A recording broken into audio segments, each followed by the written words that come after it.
Programme के पहले से में हमारे साथ वफाकी वज़ीर बराए इत्तलात और नशरियात चौधरी फवाद हुसैन साहब मौजूद हैं और ज़रा गुज़श्ता हफ्ते की कुछ जो डेवलपमेंट्स है उस हवाले से बात करेंगे। चौधरी साहब, ये जो वज़ीर आज़म साहब ने इस दफ़ा तकरीर की है और उन्होंने आराम से तकरीर की है, कोई शोर नहीं डला, क्या ये एक परमानेंट अब अंडरस्टैंडिंग है कि जब पीएम आएंगे पार्लियामेंट के अंदर उन्हें तकरीर करने दी जाएगी और जैसे अब ऑपोजिशन तकरीर करेगी तो वहां पे भी शोर नहीं किया जाएगा, या ये एक दफा का एक रेयर अकरेंस है जो हमने देखी? नहीं, हुआ ये था कि जब ये इस दफा शौकत तरीन साहब को तकरीर नहीं करने दी जा रही थी और उसके बाद उसके रिएक्शन में जब शहबाज शरीफ साहब तकरीर कर रहे थे तो उसके दौरान हंगामा हुआ, तो उसके बाद स्पीकर साहब ने जो दोनों अतराफ की रहनुमा है उनको अपने ऑफिस में बुलाया। उसमें राजा परवेज अशरफ साहब और शाजिया मलिक जो थी वो पीपल्स पार्टी से थी, राना तनवीर साहब, अयाज सादिक साहब, राना सनाउल्लाह ये PMLN से थे और ये PTI से असद उमर साहब थे, उसके बाद आमिर डोगर थे,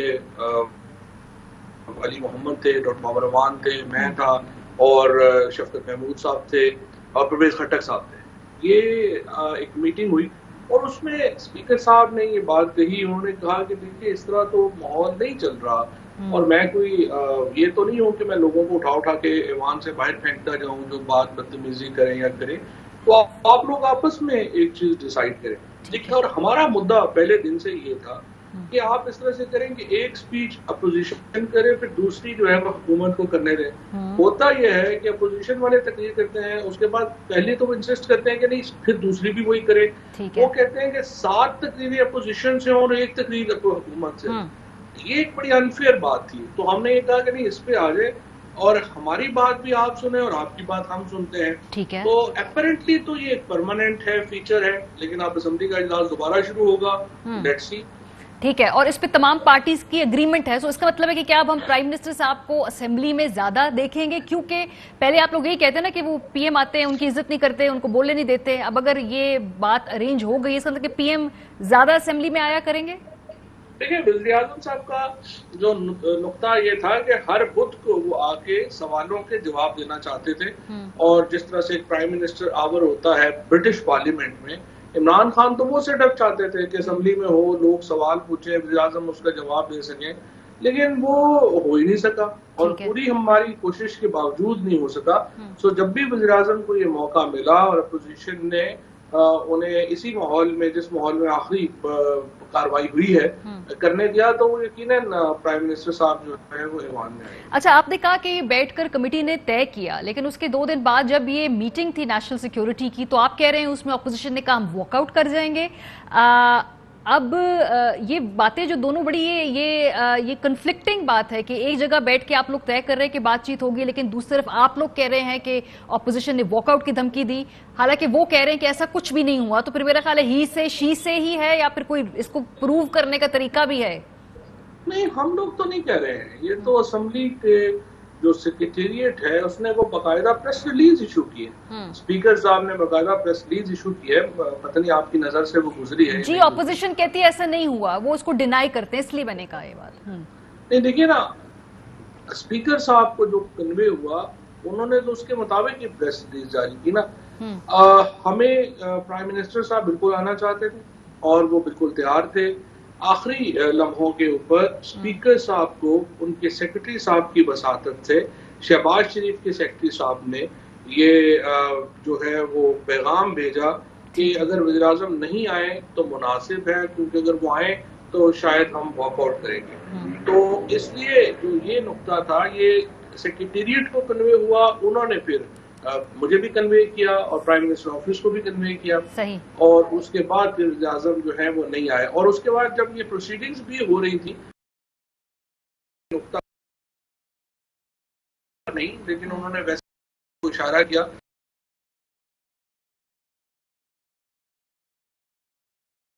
तय हो गई है जो अगली मीटिंग होने वाली, एक और सिटिंग है ना ब्रीफिंग की, वो डेट वक्त तय हो गया? नहीं, अभी वो वक्त तय नहीं हुआ, लेकिन उम्मीद है कि वो ईद से पहले होने का इम्कान है, लेकिन अभी वक्त है। और उसमें चूंकि अपोजिशन ऑन रिकॉर्ड उन्होंने मीडिया पे कह दिया वजीर आजम साहब आएंगे, हमें इतराज नहीं है, तो उसमें पीएम की शिरकत का जो है इम्कान है? इट्स ऑफिसर, अगर अपोजिशन वज़ीर आज़म साहब के होने से मुतमईन होती है और पार्लियामेंट को एक फंक्शनल पार्लियामेंट बनाना जो है, वो वज़ीर आज़म साहब भी उसको एक फंक्शनल इदारे के तौर पे देखना चाहते हैं, तो वज़ीर आज़म साहब तो तशरीफ ले आएंगे, कोई मसला ही नहीं। ठीक है, थोड़ा सा आगे बढ़ते हैं। बिलावल भुट्टो दाई साहब अमेरिका जा रहे हैं। कुछ देर पहले हमारे प्रोग्राम में 8 बजे के नबील गबोल साहब मौजूद थे, उनसे पूछा वो अमेरिका क्यों जा रहे हैं। उन्होंने कहा उनकी कुछ मुलाकातें हैं, खास तौर पे वहाँ पे पाकिस्तानी लॉबी से मिल रहे हैं, कुछ सेनेटर्स से मुलाकातें तय हैं। इस पे कोई आपका रद्द अमल, क्योंकि वैसे आपकी जमात से बाकी लोग तो बात कह रहे हैं, लेकिन मैं चाह रही हूँ कि जरा इन्फॉर्मेशन मिनिस्ट्री से आ जाए इस पे रद्द अमल, जो बिलावल साहब मुलाकातें कर रहे हैं। कोई तफसीलात पता नहीं है हमें कि वो जा रहे हैं, क्या कर रहे हैं, क्या नहीं कर रहे हैं।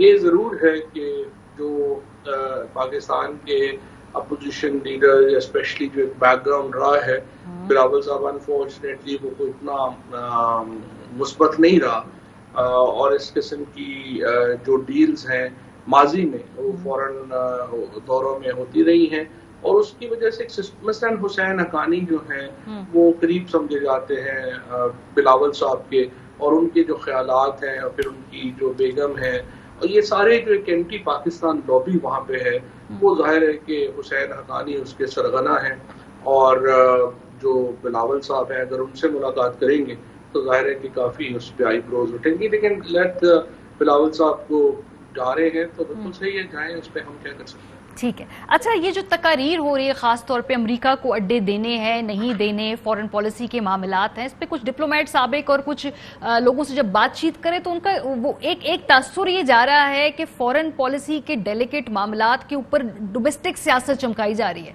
वी अंडरस्टैंड कि कश्मीर का इलेक्शन भी है, वहाँ पे भी आपने जाके नारेबाजी करनी है, बताना है कि भाई कितनी ज़बरदस्त हमारे जो लोग ये स्टैंड लिया हमने। ऑपोजिशन के अपने मसाइल हैं, वो बाहर आके उन्होंने बात कर दीजिए कि अड्डों की बात हुई नहीं, मांगे ही नहीं तो दे कैसे। I think that was also unfair. लेकिन ये आप समझते हैं जो डेलिकेट मामले के ऊपर इतनी ज्यादा इसको कैसे कहा जाए कि जो केयरफुलनेस रिक्वायर्ड है वो नहीं बरती जा रही।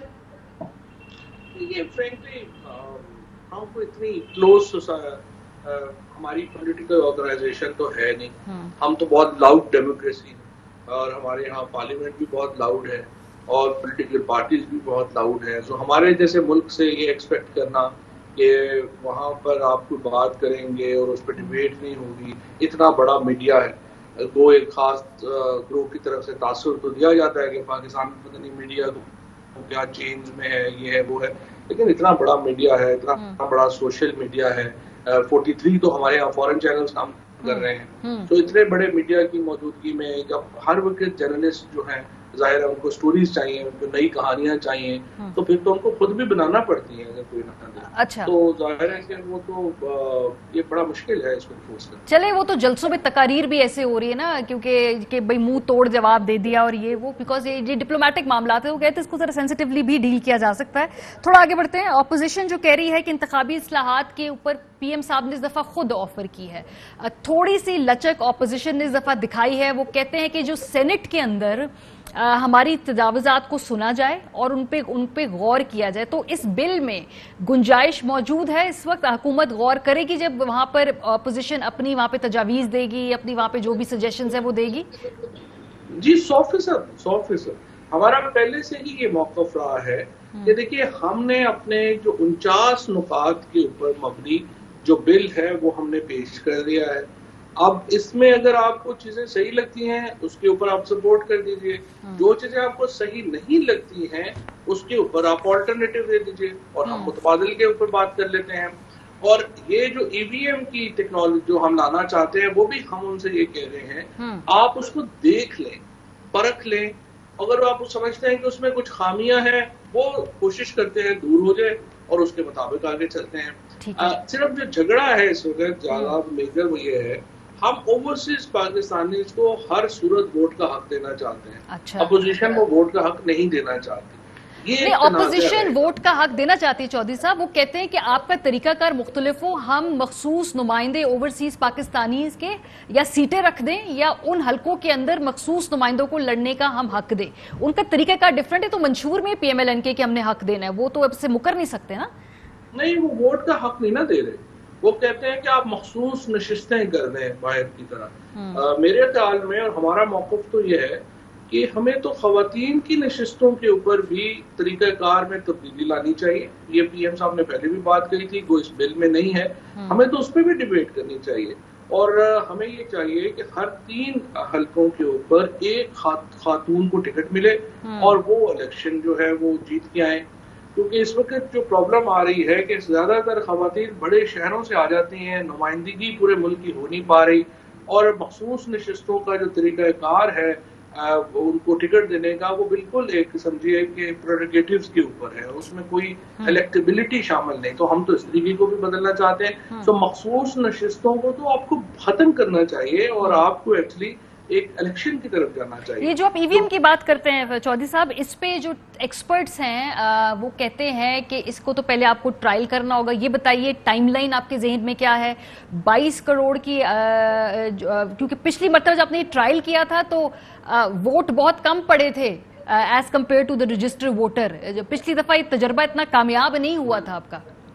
نہیں, اس میں 2-3 چیزیں ہیں. پچھلی دفعہ ایک تو آپ جو بایو میٹرکس ہے وہ ایک پرابلم ہے. 3 چیزیں ہیں, ایک الیکٹرانک ووٹنگ ہے, ایک بایو میٹرکس ہے, اور ایک آئی ووٹنگ ہے یعنی انٹرنیٹ ووٹنگ ہے. یہ جو پہلا حصہ ہے الیکٹرانک ووٹنگ, اس میں کوئی پرابلم نہیں ہے. اس میں صرف جب آپ ووٹ کاسٹ کریں گے تو نہ صرف آپ کی الیکٹرانک ووٹ کاسٹ ہو جائے گی بلکہ آپ کی پیپر ووٹ بھی کاسٹ ہو جائے گی اور آپ اپنی پیپر ووٹ جو ہے وہ دیکھ سکیں گے.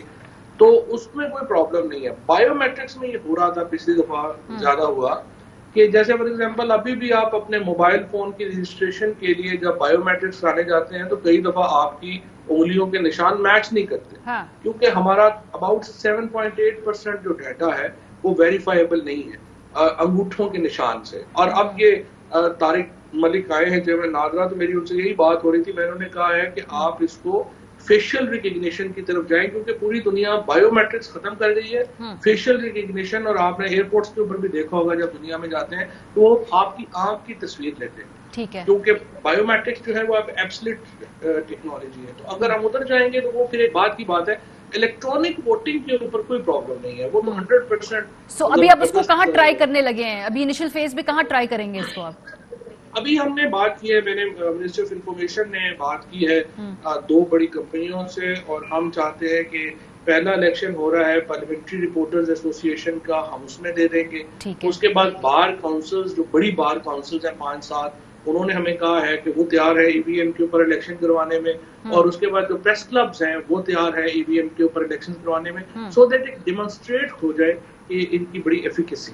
ٹھیک ہے, لیکن پھر بھی جو لوڈ آف ڈیٹا ہے اس میں تھوڑا فرق آئے گا. تھوڑا آگے بڑھتے ہیں. آج یہ کل کی خبر ہے, نیب آج کل پنجاب میں بڑا ایکٹیو دکھائی دے رہا ہے. وزیر اعلیٰ صاحب کے پرنسپل سیکرٹری کو بھی تحقیقات کے لیے طلب کر لیا ہے, اور وزیر اعلیٰ صاحب کے اپنے اثاثوں میں تضاد کی وجہ سے الیکشن کمیشن نے بھی ان کو وضاحت کرنے کا کہا ہے. تو یہ کوئی تشویش ہے وفاق میں بیٹھ کر؟ آپ یہ دیکھ رہے ہیں پنجاب میں یہ الزامات لگ رہے ہیں وزیر اعلیٰ کی اپنی ذات کے اوپر, ان کے جو پرنسپل سیکرٹری قابل اعتماد بیوروکریٹ ہیں ان کے اوپر, کہ نیب نے ان کو طلب کیا ہے. میں نے الزامات کو فرینکلی غور سے دیکھا نہیں ہے, نہ ہی مجھے پتا ہے کہ کیا ایشوز کیا ہے, لیکن بڑی سمپل بات ہے. ہمارا موقف شروع سے یہ رہا ہے کہ نیب ایک آزاد ادارہ ہے. انہوں نے پہلے, یہ پہلا موقع نہیں آپ کہیں گے پنجاب میں اب ایکٹیو نہیں ہوا. پنجاب میں تو ہماری حکومت کے 2 مہینے کے بعد ہی انہوں نے علیم خان کو اور پھر سبتین صاحب کو, جو 2 فرنٹ لائن لیڈرز تھے پی ٹی آئی کے, نیب نے اریسٹ کر لیا. یہ علیحدہ باد کے بعد میں عدالتوں سے وہ صاف ہو کے واپس آئے. ڈاکٹر بابر اعوان کو انہوں نے جو ہے وہ بلا لیا, وہ پھر عدالت سے واپس آئے. تو یہ تو نیب کی اپنا ایک جورسڈکشن ہے, ان کا اپنا پریروگیٹو ہے, اور ان کا اپنا ایک. لیکن خان صاحب کی کرپشن فری پاکستان اور نئے پاکستان کے امیج کو ٹھیس نہیں پہنچتی جب وزیر اعلیٰ پنجاب کی ذات کے اوپر یہ الزامات ہیں جس کو نیب تحقیق کر رہا ہے, ان کی اپوائنٹڈ لوگوں کے اوپر الزامات ہیں, اور یہ تمام الزامات ہیں خاندان کی ملکیتی, خریداری, فروخت کردہ منقولہ جائیداد, اثاثوں, ان سب کا انہوں نے کہا کہ ریکارڈ پیش کرے, بیکاز دیر آر سم ڈسکرپنسیز دیر. پہلی بات تو یہ ہے کہ مجھے تو سمجھ نہیں آتا کہ ریکارڈ کیا پیش کرے, کیونکہ جو بھی M N A M P election لڑتا ہے وہ تو اپنے جو جائیداد ہے اس کو ڈکلیئر کر کے لڑتا ہے. اور اگر آپ کو اس جائیداد کے علاوہ کوئی جائیداد ملی ہے تو آپ اس کو بتائیں کہ یہ جائیداد آپ کو علیحدہ ملی ہے، جس کا آپ جواب دے دیں۔ ان سے دوبارہ ریکارڈ طلب کرنے کی تو مجھے نہیں سمجھ آتی کہ کیا تو، کیونکہ وہ میچ نہیں کر رہی تھی دونوں معلومات اس وجہ سے۔ لیکن یہ جو آپ نے وہاں پہ بیوروکریٹس لگائے ہیں، وزیر اعلیٰ صاحب کی آشید بات سے لگے ہیں، اگر ان پہ ایسے الزامات ہوں گے تو ڈائریکٹلی وزیر اعلیٰ آفس پہ ریفلیکٹ کرتا ہے نا، اور پھر پی ایم آبویسلی ان کی چوائس ہے، تو یہ آپ کے اپنے نیریٹو کے لیے از اٹ بیڈ؟ ایک نقطہ نظر آپ کا یہ ہو سکتا ہے، لیکن دوسرا نقطہ نظر یہ بھی ہو سکتا ہے کہ اسی حکومت میں یہ ممکن ہے کہ طاقتور ترین جو حکومت کے لوگ ہیں وہ بھی احتساب سے بالا تر نہیں ہیں، اور وزیر اعلیٰ پنجاب جیسا جو ایک طاقتور عہدہ ہے اس کو بھی آپ جو ہے وہ سمن کر سکتے ہیں، آپ ان کے سیکرٹری کو بلا سکتے ہیں۔ تو ایک طرف تو یہ جو نئی روایت عمران خان کو جو سر جو پھیرا جاتا ہے کہ پاکستان میں جو قانون ہے وہ سب کے لیے برابر ہے، چاہے آپ طاقتور ترین ہیں چاہے آپ کمزور ترین ہیں، اور اس تاثر سے تو مجھے لگتا ہے کہ آپ کو تو تعریف کرنی چاہیے عمران خان کی اور اس حکومت کی کہ انہوں نے اس چیز کو انفورس کیا، اور لوگوں کو یہ احساس ہے کہ اگر آپ یہاں پہ کہیں آپ الزام لگے گا آپ کو اس کا جواب دینا پڑے گا۔ کھل کے تعریف کرتے، اگر وہ جو right man for the right job والی خود ہی ٹرم ہمیں خان صاحب نے بتائی تھی کہ وہ یہ طریقہ کار ہے گورننس کا، تو ضرور تعریف کرتے۔ لوڈ شیڈنگ، آپ چونکہ ہلکے میں جاتے ہیں، میں دیکھ رہی ہوں ہر ویکینڈ آپ جیلم گئے ہوئے ہوتے ہیں، بجلی آ نہیں رہی ہے، بل بہت زیادہ آ رہے ہیں، قیمتیں آپ بڑھانے لگے ہیں، یہ الیکشن میں کے قریب اب جب آپ جائیں گے آپ کو لگتا ہے کہ یہ مشکل ہوگی حلقے کے اندر جو ہے الیکشن ایئر میں؟ نہیں، لوڈ شیڈنگ تو خیر صرف 3-4 دن ہوئی ہے، اور منڈے تک انشاءاللہ تعالیٰ یہ لوڈ شیڈنگ کا مسئلہ حل ہو جائے گا۔ لوڈ شیڈنگ کا پرابلم نہیں ہے، پرابلم تو یہ ہے کہ جس طریقے سے یہ جو نواز شریف حکومت نے بجلی کے منصوبے لگائے اس کے نتیجے میں جو تباہی ہوئی ہے، فائنینشیل تباہی ہوئی ہے، وہ پرابلمٹک ہے۔ اور آپ دیکھیے کہ اتنا بڑا جو سرکولر ڈیٹ ہے 477 ارب روپے کا اینول اضافہ ہو رہا تھا، جس کو اب ہم کم کر کے 175 ارب کے اوپر لے آئے ہیں۔ تو اتنی بڑی کامیابی آپ کو تو کریڈٹ دینا چاہیے دوبارہ اس حکومت کو کہ انہوں نے اتنا بڑا نظام میں اصلاح کی۔ اور دوسرا جو بڑا پرابلم ہے یہ اس وقت تو یہ تو بجلی کی ابھی جو بندش ہے یہ ٹیمپریری ہے، منڈے تک یہ بجلی جو ہے وہ واپس آ جائے گی، اور اتنی کہیں پر بھی لوڈ شیڈنگ نہیں ہوئی کہ لوگ جو ہیں اتنا اس حالت میں چلے جائیں جس میں نواز شریف یا پہلے بھی اس پارٹی کے دور میں ہوئی ہے۔ بہرحال 10 گھنٹے گئی ہے بڑے شہروں میں لائٹ۔ بہت شکریہ، فواد چودھری صاحب موجود تھے۔